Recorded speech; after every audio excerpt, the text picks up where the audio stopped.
আমি তো বললাম আপনি সর্বক্ষেত্রে মুমিনের মুসলিমের পরিচয় দিবেন, কোনো সমস্যা নাই, কিন্তু বৈশিষ্ট্যগত কিছু পরিচয় তুলে ধরা কোনো সময় আবশ্যক হয়ে যায়, জরুরি হয়ে যায়। যেমন এই উদাহরণের মাধ্যমে তুলে ধরলাম, এই বৈশিষ্ট্যগত পরিচয়টা আপনাকে তুলে ধরতে হবে। আপনি রংপুর বিভাগের লোক, এখানে বাংলাদেশি বললে চলবে না, এখানে রংপুর বিভাগের কথাটা উল্লেখ করতে হবে। আজকের আলোচ্য বিষয় গত জুমার আলোচ্য বিষয়ের দ্বিতীয় অংশ, অর্থাৎ গত জুমায় আলোচনা শুরু হয়েছিল একটা প্রশ্ন দিয়েই, আমাদের পরিচয় শুধুই কি মুসলিম? এর প্রথম অংশ আলোচনা করেছি গত জুমায়, আজকে দ্বিতীয় অংশ আলোচনা করেই সমাপ্ত করব ইনশাআল্লাহ। ওয়ামা তৌফিক ইল্লা বিল্লাহ আলাইহি তাওয়াক্কালতু ওয়া ইলাইহি উনীব। গত জুমায় যা বলছিলাম সংক্ষেপে, আমাদের পরিচয় সত্তাগত পরিচয় মুসলিম, আর বৈশিষ্ট্যগত পরিচয় আছে অনেকগুলি। তার মধ্যে গত জুমায় আলোচনা করেছি মুমিন, আমাদের বৈশিষ্ট্যগত পরিচয় মুমিন। আজকে আরেকটি বৈশিষ্ট্যগত পরিচয় দেওয়া হচ্ছে মুত্তাকি।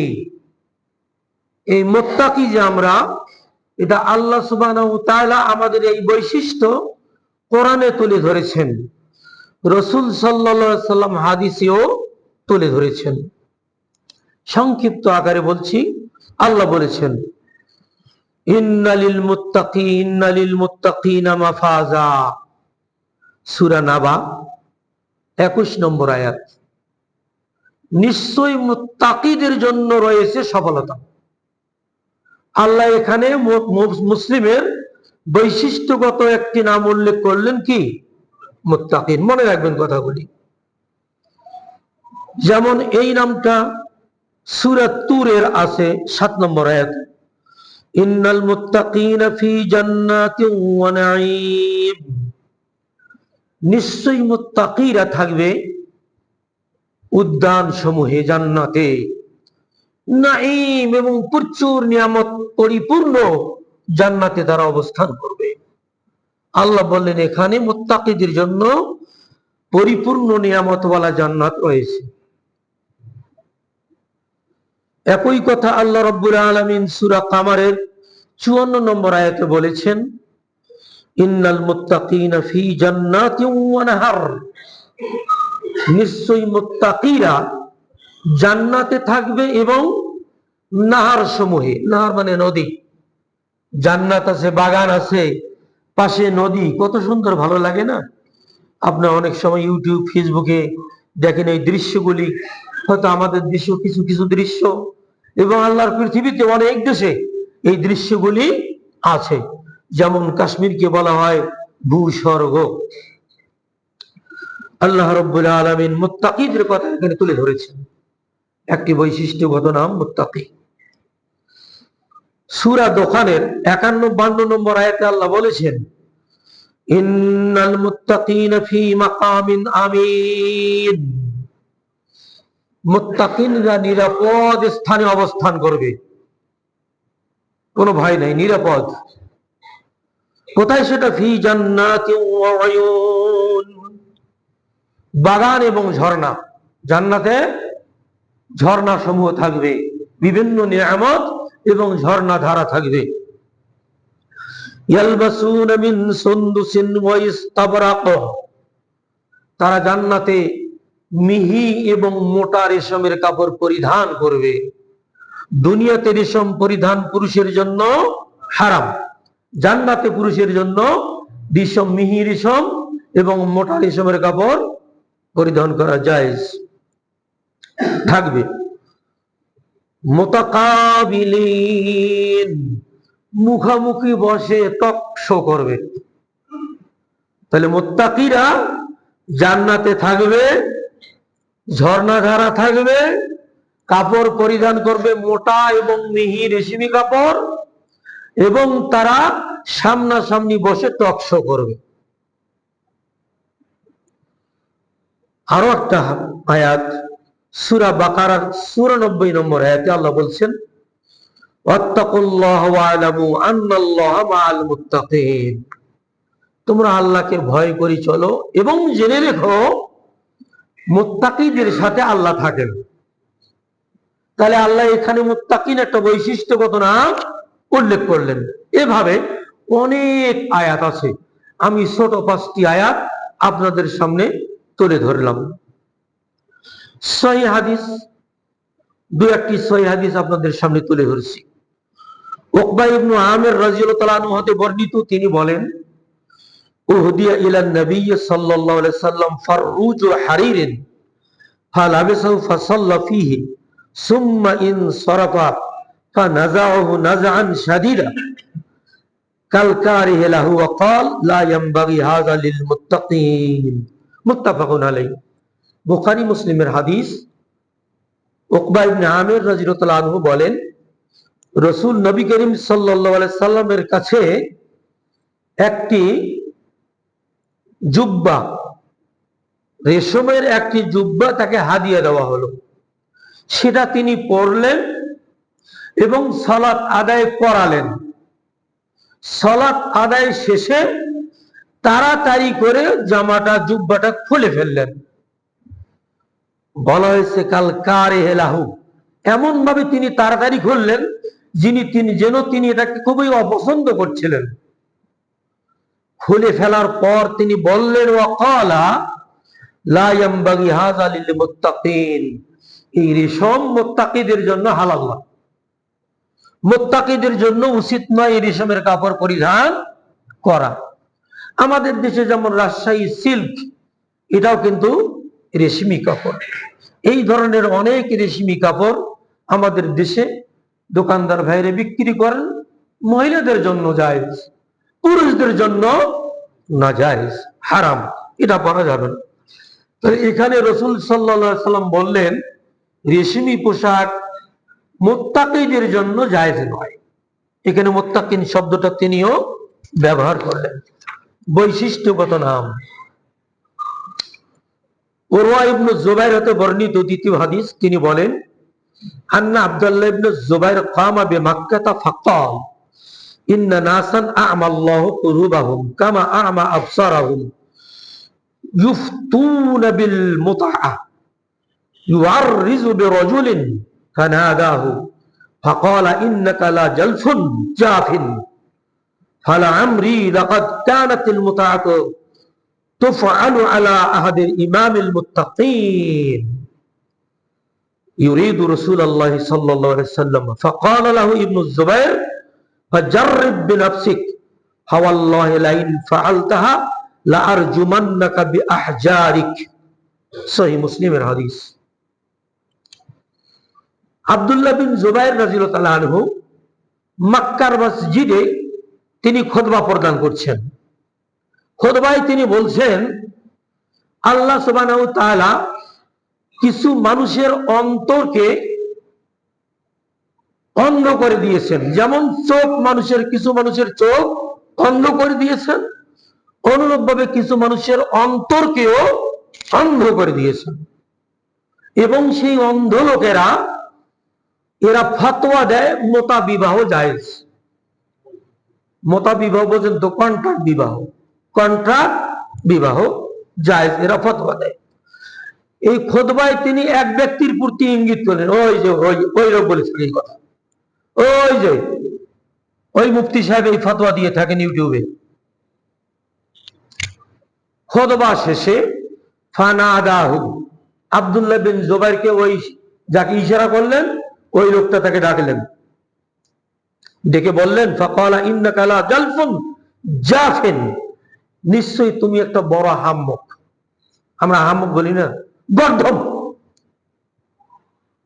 শুনে রেখো, ফালা আমরি লাকাদ কানাতিল মুতআতু তুফআলু আলা হাদি ইমামিল মুত্তাকিন, আমি আমার জীবনের কসম করে বলছি, যিনি ইমামুল মুত্তাকিন ছিলেন, ইমামুল মুত্তাকিনকে রাসূল সাল্লাল্লাহু আলাইহি ওয়াসাল্লামকে বোঝানো হয়েছে, যিনি মুত্তাকিদের ইমাম, তার যুগে এই মোতা বিবাহ জায়েজ ছিল। আর তুমি এখানে ফতোয়া দিচ্ছ এই কি মুতাবিবাহ জায়েজ নেই। এবারে আব্দুল্লাহ বিন জুবাইর রাদিয়াল্লাহু তাআলা আনহু উত্তরে বলছেন,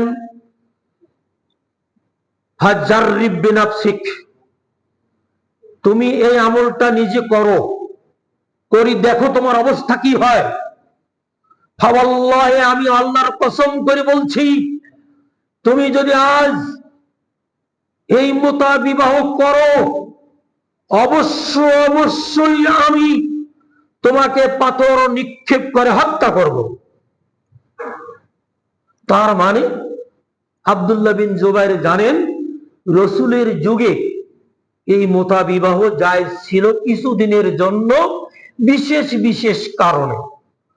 আবার রসুলের যুগেই ওটা মনসুখ হয়ে গেছে, মানে ওই বিধানটা রহিত হয়ে গেছে, ওটা এখন হারাম। এটা ওই ব্যক্তির জানা ছিল না, সেজন্য তিনি বললেন যে রসুলের যুগে জায়েজ ছিল, তুমি আবার এখন ফতোয়া দিচ্ছ না জায়েজ। সেজন্য আব্দুল্লাহ বিন জুবাইর বললেন, তুমি যদি আমার কথা না মেনে মুতাবিবাহ করো, অবশ্যই ইসলামী আইনে তোমাকে মৃত্যুদণ্ড প্রদান করা হবে, অর্থাৎ পাথর নিক্ষেপ করে হত্যা করা হবে।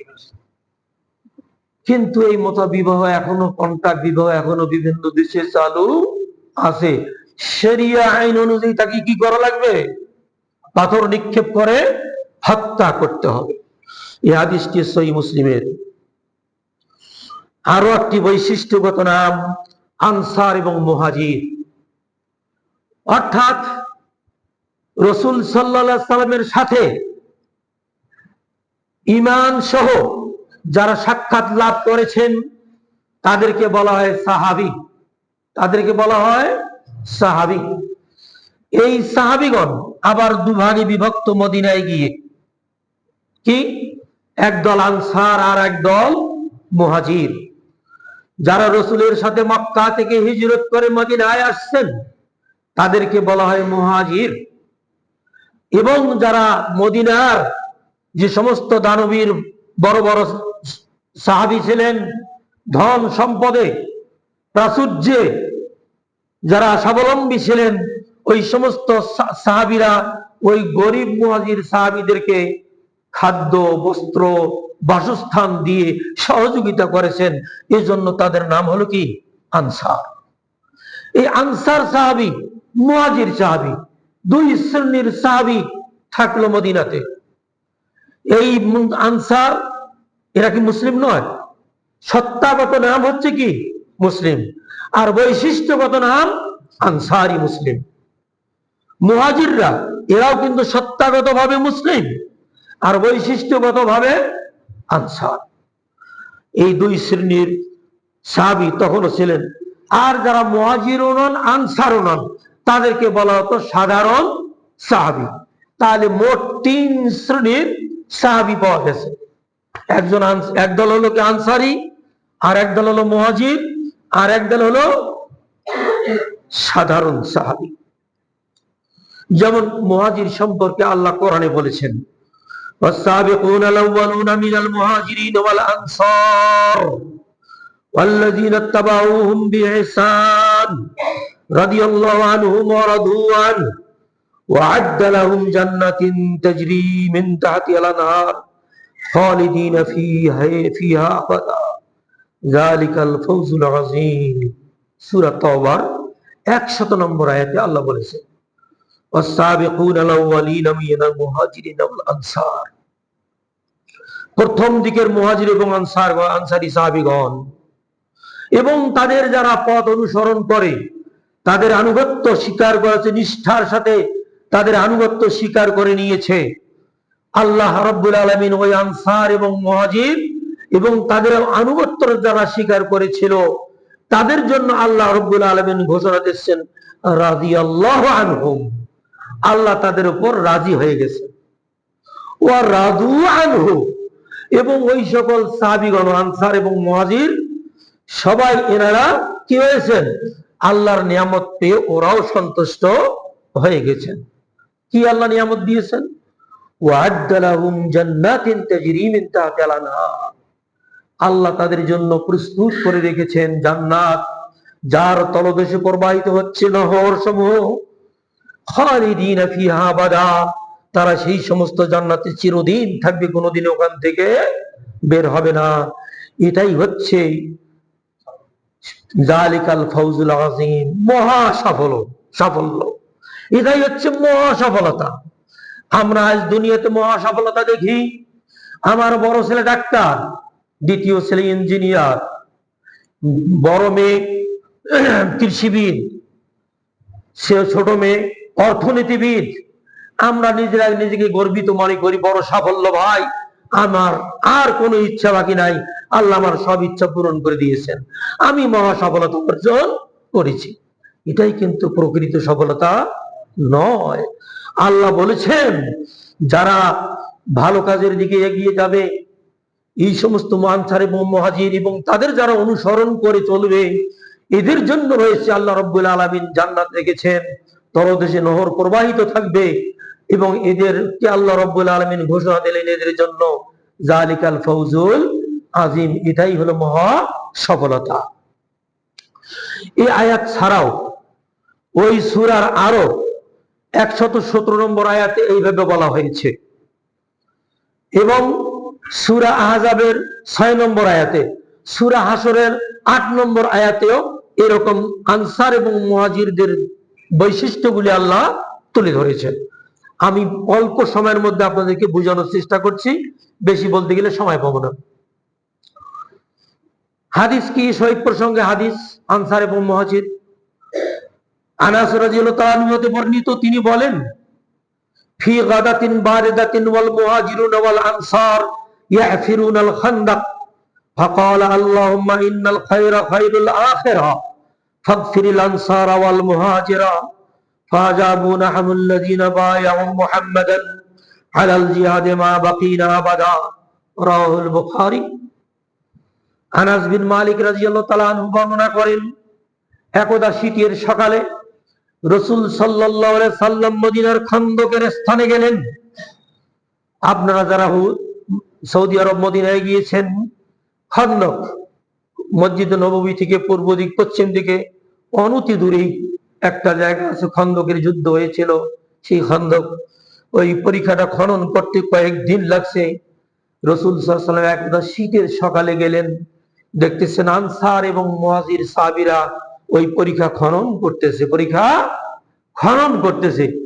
এই দৃশ্য দেখে রাসূল সাল্লাল্লাহু আলাইহি সাল্লাম তাদেরকে উৎসাহ প্রদানের জন্য একটা কবিতা আবৃত্তি করলেন। কবিতায় কি বললেন?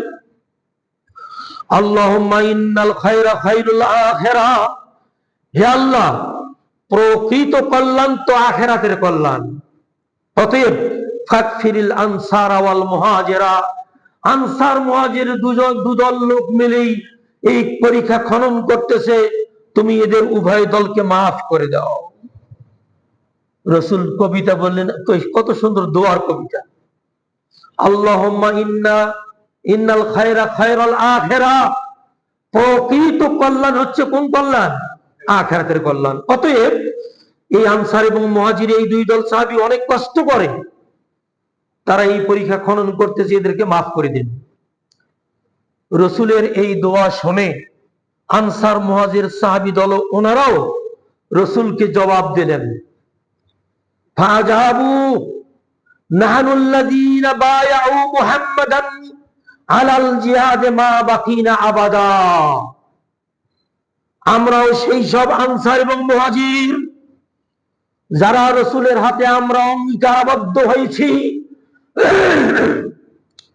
যতদিন আমাদের জীবন থাকবে ততদিন পর্যন্ত আমরা জিহাদ চালিয়ে যাব।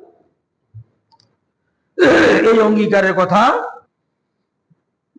নাহনুল্লাযীনা বায়াউ মুহাম্মাদান আলাল জিহাদ মা বাকিনা আবাদা, আমরাও সেই সমস্ত আনসার এবং মুহাজির যারা মুহাম্মাদের হাতে আমরা অঙ্গীকারবদ্ধ হয়েছি, যতদিন পর্যন্ত আমরা জীবিত থাকব ততদিন পর্যন্ত আমরা জিহাদ করতেই থাকব।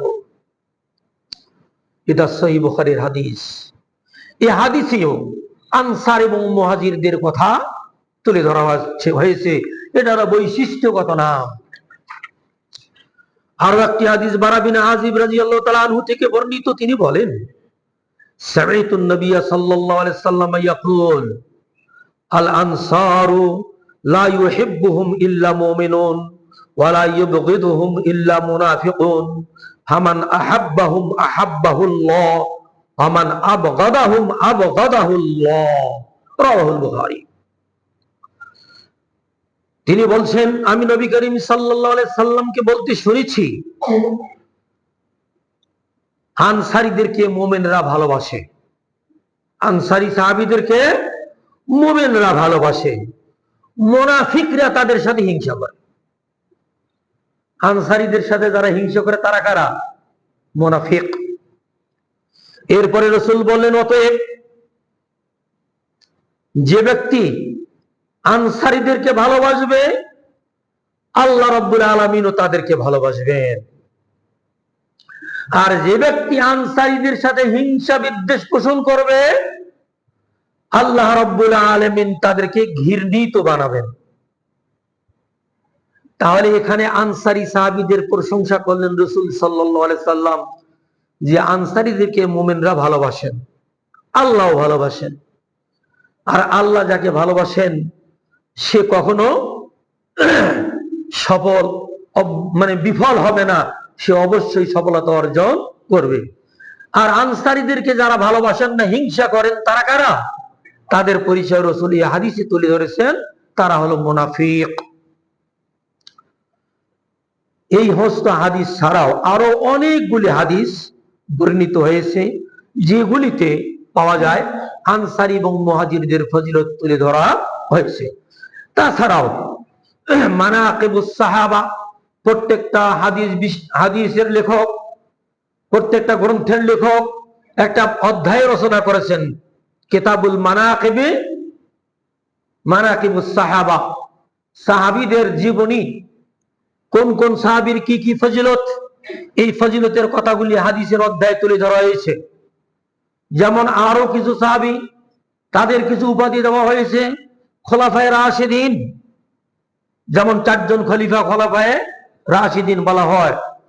তারপরে আরো কিছু বৈশিষ্ট্যগত নাম রাখা হয়েছে, আশারায়ে মুবাশশারা, আশারায়ে মুবাশশারা মানে সুসংবাদ প্রাপ্ত 10 জন সাহাবী, দুনিয়াতে তারা জান্নাতের সুসংবাদ প্রাপ্ত হয়েছেন। তাই বলি কি তারা মুসলিম নয়? মুসলিম সত্তাগত নাম আর বৈশিষ্ট্যগত নাম হচ্ছে আশারায়ে মুবাশশারা, সাহাবী, আনসারী, মুহাজির, এইভাবে অনেকগুলি বৈশিষ্ট্য নাম দেওয়া হয়েছে। এতে বোঝা গেল আমাদের পরিচয় সর্বক্ষেত্রে মুসলিম হতে হবে এমনটি নয়, যেমন কিছু তরুণ দাবি করে থাকে। আমরা সব সময় পরিচয় দেব, পরিচিত হব মুসলিম মুসলিম মুসলিম। হ্যাঁ, যদি কোনো অমুসলিম দেশে আপনার পরিচয় দিতে হয় তখন সেক্ষেত্রে আপনাকে দিতে হবে মুসলিম। আর মুসলিম দেশে থাকলে পরিচয় দিতে হবে আপনাকে কি? আমি মুসলিম কিন্তু মুমিন মুত্তাকি। এটা হয়তো আমি মুমিন মুত্তাকি দাবি করতে পারি না, আমার আরো আরো অন্যান্য বৈশিষ্ট্যগত নাম আছে, সেই বৈশিষ্ট্যগত নামগুলি থাকে সহিহ মানহাজের, সালাফি মানহাজের, আহলে হাদিস মানহাজের, সহিহ আকীদার মুসলিম। যেমন মনে করুন, উদাহরণ, আপনি সৌদি আরবে থাকেন, কেউ আপনাকে জিজ্ঞেস করলো তোমার পরিচয় কি, তখন পরিচয় হবে কি? আমি বাংলাদেশি। আপনি বাংলাদেশে আছেন, কেউ যদি বলে আপনাকে তোমার পরিচয় কি, তখন কি আপনি বাংলাদেশি বলবেন? না, তখন বলতে হবে আমার বিভাগ আছে কয়টা, আমি কোন বিভাগের লোক, আমি রংপুর বিভাগের লোক। তখন আর বাংলাদেশি বললে কোনো লাভ নেই। কি বলতে হবে? রংপুর বিভাগ। রংপুর বিভাগে থাকার পরে যদি কেউ আপনাকে জিজ্ঞেস করে যে আপনি কোন জেলার লোক, রংপুর তো অনেকগুলি জেলা, কুড়িগ্রাম জেলা, আমার বাড়ি কোথায়? কুড়িগ্রাম জেলা। কুড়িগ্রাম জেলায় যদি থাকা অবস্থায় আপনাকে জিজ্ঞেস করে তোমার বাড়ি, তোমার পরিচয় কি, তখন আপনার উত্তর হবে অমুক উপজেলা, অমুক উপজেলা। ওই উপজেলায় থাকলে আপনার যখন জিজ্ঞেস করতে পরিচয় হবে কি? অমুক ইউনিয়ন। এই যে এগুলো বৈশিষ্ট্যগত নাম। আপনি কিন্তু সত্তাগত ভাবে বাংলাদেশি, আমি সত্তাগত ভাবে কি? বাংলাদেশি। বিদেশে গেলে আমার পরিচয় বাংলাদেশি, দেশে থাকলে পরিচয় হবে আমি রংপুরি। রংপুরে থাকলে আমার পরিচয় হবে আমি রংপুর সদরের লোক, এই তো এইভাবে পরিচয়। এটা হলো বৈশিষ্ট্যগত নাম। সর্বক্ষেত্রে মুমিন পরিচয় দিলে সমস্যা কোথায়? আরে বাবা, সমস্যা তো নাই।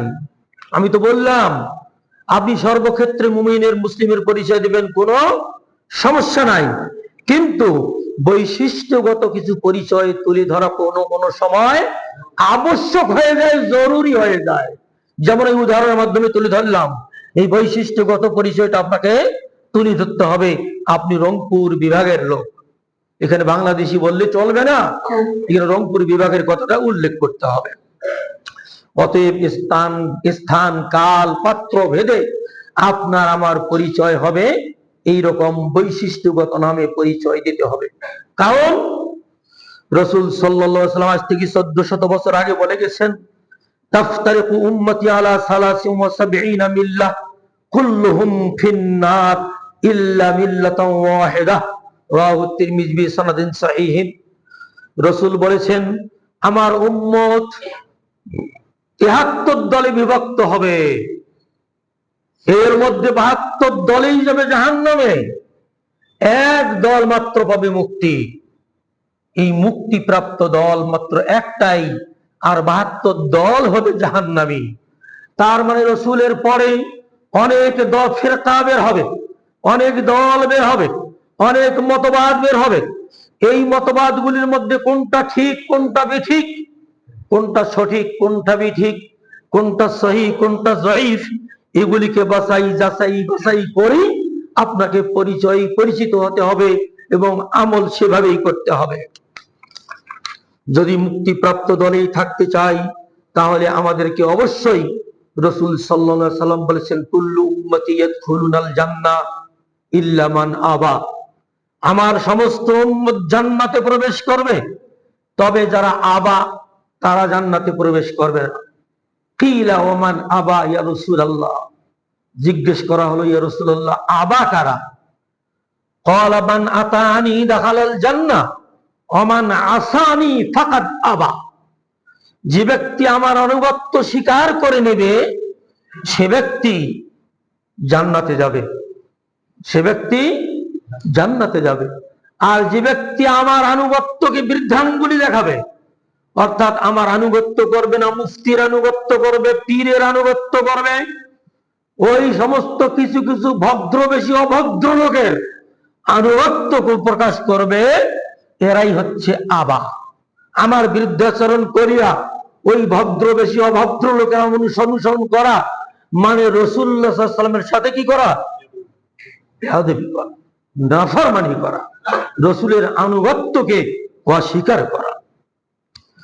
তাই দেখা গিয়েছে আহলুল হাদিসরাই হচ্ছে একমাত্র মুক্তিপ্রাপ্ত দল। কিভাবে? আমি আপনাদের সামনে তুলে ধরছি। রাসূল সাল্লাল্লাহু আলাইহি ওয়াসাল্লামের ভবিষ্যৎবাণী অনুযায়ী যে 72 ফিরকা বের হবে, রাসূল সাল্লাল্লাহু আলাইহি ওয়াসাল্লামের ওফাতের পর 25 বছর পরে 37 হিজরি সনে এই সমস্ত কিছু কিছু দলের আবিষ্কার হয়েছে। যেমন প্রথম যে দলটি 37 হিজরি সনে সবচেয়ে বড় গোমরাজি দুটি দল আবিষ্কার হয়েছে, সে দুটি দলের একটির নাম খারিজি আর একটির নাম কি? শিয়া। খারিজি এবং শিয়া রাসূলের ওফাতের 25 বছর পর 37 হিজরিতে এই দল দুইটির আবিষ্কার হলো, এই দুইটা দল আসলো। এরপরে শতাব্দী হিজরির শেষ পর্যন্ত আরো কতগুলি দলের আবির্ভাব ঘটলো, যেমন কাদারিয়া, জাবারিয়া, মুরজিয়া, এরপর মুতাজিলা, এরপর উৎপত্তি ঘটে জাহমিয়া, আশআরিয়া, রাফেজিয়া, মুসাব্বিহা, এইরকম ভ্রান্ত কিছু কিছু দলের আবির্ভাব ঘটে। এই সকল ভ্রান্ত দল এদের থেকে বাঁচানোর জন্য তখন মুসলমানদের নাম দল যারা প্রকৃত অর্থে সঠিক দলের উপর আছে তাদের নাম রাখা হলো আহলে সুন্নাত ওয়াল জামাআত। কি নাম? আহলুল সুন্নাহ ওয়াল জামাআত। এই আহলুল সুন্নাহ ওয়াল জামাআত আবার 4 দলে বিভক্ত হয়ে গেল। আহলে সুন্নাহ ওয়াল জামা, এই সমস্ত ভ্রান্ত দল থেকে বৈশিষ্ট্যগত নামকরণ করা হলো আহলুস সুন্নাহ ওয়াল জামাআহ। এগুলো সব ভ্রান্ত দল, আর আহলে সুন্নাহ ওয়াল জামাআহ হচ্ছে সঠিক দল। সে আহলে সুন্নাহ ওয়াল জামাআহ আবার চার ভাগে বিভক্ত হয়ে গেল। ৮০ হিজরিতে ইমাম আবু হানিফার জন্ম। উনি যখন বড় একজন আলেম, কোরআন গবেষণা করে ফতোয়া দিলেন, উনি কিন্তু বলে যান নাই যে তোমরা আমার মাযহাব মানো। ওনাকে কেন্দ্র করে এক শ্রেণীর মানুষ হানাফি মাযহাব হয়ে গেল। ইমাম শাফি, তাকে কেন্দ্র করে এক শ্রেণীর মানুষ শাফি মাযহাব। আহমদ বিন হাম্বলকে কেন্দ্র করে এক শ্রেণীর মানুষ হাম্বলি মাযহাব। মালিক, ইমাম মালিককে কেন্দ্র করে এক শ্রেণীর মানুষ মালিকি মাযহাব। তাহলে আহলে সুন্নাত ওয়াল জামাআত আবার চার দলে কি হলো? বিভক্ত হয়ে গেল। তাহলে এখন বৈশিষ্ট্যগত নাম আহলে সুন্নাত ওয়াল জামাত এই চার দলের মধ্যেই আছে। এই চার দলে এরা মুসলিম, এরা মুমিন, এরা মুত্তাকি, এরা সিদ্দিকিন, এরা সালেহিন, এরা আহলে সুন্নাত ওয়াল জামাত। এই চার দলের মধ্য থেকে আবার যখন দেখা গেল যে কিছু কিছু লোক বিভ্রান্ত হচ্ছে, বিদআত সৃষ্টি করতেছে, এবং এদের মধ্যে আবার অনেকগুলি দল, যেমন হানাফি ভাইদের মধ্যে অনেক দল, কাদারিয়া, জাবারিয়া, তারপরে আপনার দেওবন্দিয়া, বেরলভিয়া, তারপরে আবার তাবলীগ জামাতের সাতপন্থী, আরো কতগুলো পন্থী, অনেক আবার দল বের হয়েছে। এইগুলির থেকে এখন সম্পূর্ণরূপে খাঁটি একটা দল যে থাকবে, সেই দলটা কারা? সেই দল হচ্ছে আহলুল হাদিস। এই জন্য আমরা ওই চারটি মাযহাবকে আমরা সমর্থন জানাই। ওদের কাছ থেকে যেগুলি ভালো ভালো কথা পাই, কোরআন সুন্নাহর অনুকূলে হয়, আমরা খাঁটি হানাফি।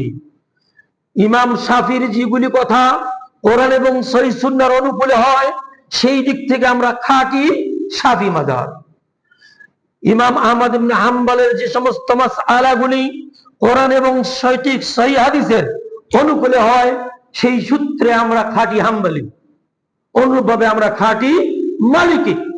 এই খাঁটি হানাফি, খাঁটি শাফিঈ, খাঁটি মালিকি, খাঁটি হানাফি, হাম্বলি, এদের বৈশিষ্ট্যগত নাম আহলুল হাদিস বা আসহাবুল হাদিস বা সালাফি। এই তিনটা নামেই আগে ছিল মুহাম্মদী। আমরা গ্রামে যখন ছিলাম, মুহাম্মদী আর হানাফির পার্থক্য ছিল, সবাই আমরা মুহাম্মদী পরিচয় দিতাম। কিন্তু পরবর্তীতে দেখা গেল হানাফি ভাইরা এটার মধ্যে একটা দোষ বের করলো। কি? সৌদি আরবের একজন সমাজ সংস্কারক মোহাম্মদ বিন আব্দুল ওয়াহাব নজদি, ওনাকে সাথে তুলনা করার জন্য, ওনার সাথে মিলিয়ে দেওয়ার জন্য আমাদেরকে বলে এরা কি রে? ওহাবি, এরা মুহাম্মদী ওহাবি।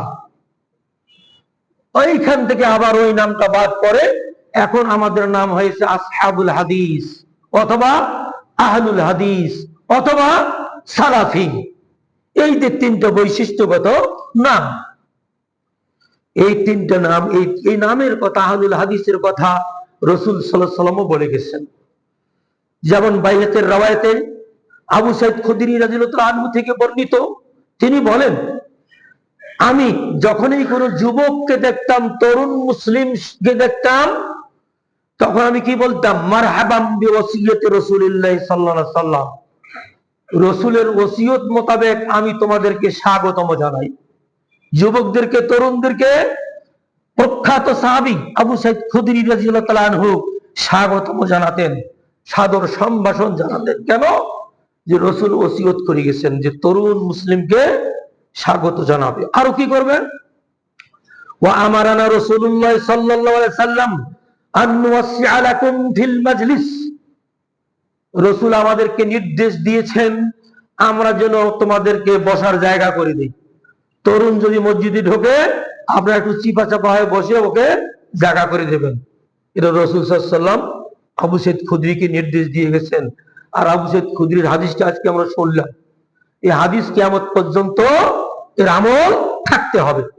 আমানারা রাসূলুল্লাহ সাল্লাল্লাহু আলাইহি ওয়াসাল্লাম আন নুওয়াসসিআ লাকুম ফিল মাজলিস, আমরা যেন মজলিসে অর্থাৎ বসার জায়গায় তোমাদের জন্য প্রশস্ত করে দিয়ে বসার জায়গায় বসো। আর কি ওয়া আন নুফাহিমাকুমুল হাদিস, আমরা যেন তোমাদেরকে হাদিস বুঝাই। তাহলে আপনার আমার বন্ধু, আমরা যারা বয়স্ক, আমরা যারা গার্ডিয়ান, যারা আমরা মুরব্বী, আমাদের উচিত ওই তরুণ সমাজকে, সে আমার ছেলে হোক, ভাই হোক, ভাগিনা হোক, অথবা প্রতিবেশী হোক, অথবা আমার মহল্লার যে কেউ হোক, ওই তরুণকে দেখে আমি তাকে সাদর সম্ভাষণ জানাবো, কাছে ডাকবো, বসাবো, রসুলের একটা হাদিস শোনাবো যে তুমি এভাবেই এভাবেই এভাবেই চলো, এভাবে এভাবেই পড়ো, এভাবে এভাবেই তোমার মুআমালাতগুলি করো। ওয়ানুফাহিমাকুমুল হাদিস, কেননা ফাইন্নাকুম খুলুফুনা, তোমরা হচ্ছে আমাদের পরবর্তী প্রজন্ম। আর কি ওয়া আহলুল হাদিস বাদানা, আমাদের পরবর্তী তোমরাই আহলে হাদিস। এই কথা রাসূল সাল্লাল্লাহু আলাইহি ওয়াসাল্লাম আবু সাঈদ খুদরিকে বলে গেছেন। তাহলে আহলুল হাদিস শব্দটা রাসূলের যুগ থেকেই চলে আসছে, এটা একটা বৈশিষ্ট্যগত নাম। অতএব আপনি আমি পরিচয় দিতে গিয়ে বলবো যে আমি মুসলিম, আমি মুমিন মুত্তাকিন, সেটা আমি নিজে বলবো না, মুসলিম পরিচয় দেব, তবে আমি আহলুল হাদিস মুসলিম, তবে আমি আসহাবুল হাদিস মুসলিম, তবে আমি সালাফি মুসলিম। এই বৈশিষ্ট্যগত পরিচয় আপনাকে এখন এই ভেজালের যুগে তুলে ধরতে হবে। এতদিন ভেজাল ছিল না, তাই খাঁটি ব্যবহার করতে হয় না। এখন ভেজালে ছাইলাম, এই জন্য এখানে খাঁটি গাভীর দুধ পাওয়া যায়, সাইনবোর্ড লেগে দেওয়া লাগে। তো এইরকম যদি সাইনবোর্ড লেগে যাওয়া লাগে গাভীর দুধের ক্ষেত্রে, তাহলে আপনার ভেজাল মুসলিম থেকে বাঁচার জন্য আপনাকেও পরিচয় দিতে হবে কি দিয়ে? ফতোয়া আপনারা দেবেন, আমি দেব না। ইমাম শাফি রাহিমাহুল্লাহ বলেছেন, ইযা রাআইতু রাজুলান মিন আসহাবিল হাদিস কাআন্নী রাআইতুন নবিয়্য সাল্লাল্লাহু আলাইহি ওয়াসাল্লাম হাইয়ান। ইমাম শাফির বক্তব্য ছিল যে তিনি যখন আহলে হাদিসদের কোন লোককে দেখতে পেতেন, তখন তিনি মন্তব্য করতেন, আমি যেন নবী করিম সাল্লাল্লাহু আলাইহি ওয়াসাল্লামকে জীবন্ত দেখতে পাচ্ছি। তার মানে এদের মধ্যে রাসূলুল্লাহর হাদিসগুলি প্রতিফলিত হচ্ছে, রাসূলের সুন্নাহগুলি বাস্তবায়িত হচ্ছে। সেজন্য ইমাম শাফির মন্তব্য ছিল, আমি রাসূলকে জীবন্ত দেখতে পাচ্ছি। ইমাম আহমদ বিন হাম্বল রাহিমাহুল্লাহ বলেন, আমার নিকট ওই ব্যক্তি প্রকৃতপক্ষে আহলুল হাদিস, যে হাদিসের উপর প্রকৃতভাবে আমল করে।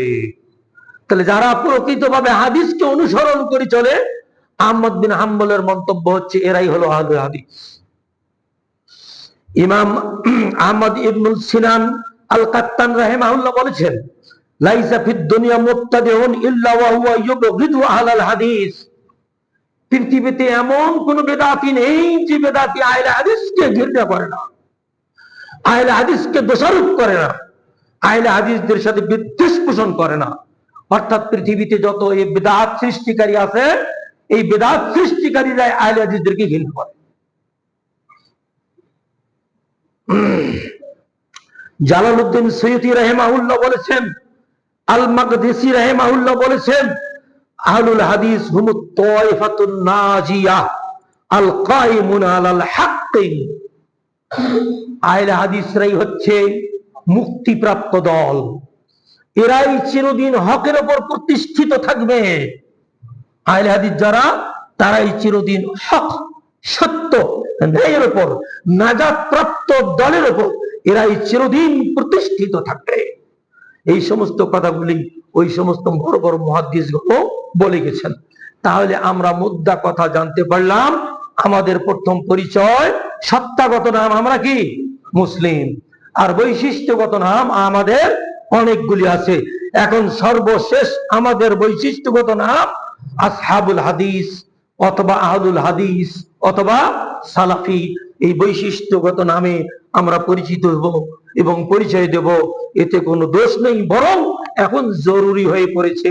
আল্লাহ সুবহানাহু ওয়া তাআলা আমাদের সকলকে সঠিক বুঝার তৌফিক দান করুন, আমিন।